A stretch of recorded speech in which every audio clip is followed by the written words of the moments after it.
আসসালামু আলাইকুম, সবাই কেমন আছেন? আলহামদুলিল্লাহ, আমিও ভালো আছি। সকালের নাস্তা সেরে কাজকাম সেরে এখন আসলাম দুপুরের রান্না করতে। আজকে আমার দুপুরের রান্নাটাই আপনাদের সাথে শেয়ার করব। কচু সিদ্ধ করে নিছি, মাছ ভাজতেছি, কচু দিয়ে আজকে কই মাছ দিয়ে রান্না করব। হাত দিয়ে মাখিয়ে গুঁড়া মাছ রান্না করব। এখানে কচুর তরকারিটা বসাই দিলাম, কষাই নিচ্ছি। কচু তো এখানে সিদ্ধ করে নিছি। ভালো করে মশলাটা কষিয়ে এখন সিদ্ধ করা কচুগুলো দিয়ে দিলাম। কচুগুলো ভালো করে কষিয়ে ঝোলের পানি দিয়ে দিব। ভালো করে ফুটে আসলে মাছগুলো, ভেজে রাখা মাছগুলো দিয়ে দিব, ধনিয়া পাতা দিয়ে দিব। রান্না করতে করতে এদিকে আবার ছেলের বন্ধুরা চলে এসে পড়েছে। ওদের জন্য আবার একটু নাস্তা রেডি করলাম। নাস্তায় তেমন কিছু ছিল না, আম, ড্রাগন আর একটু ট্যাং। ওদেরকে নাস্তা দিয়ে এসে এখানে আবার রান্না শুরু করলাম। এখন হাতে মেখে গুঁড়া মাছটা বসিয়ে দিব।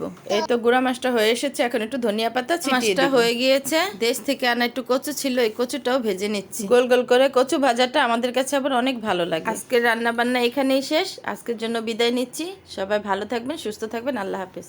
আসসালামু আলাইকুম।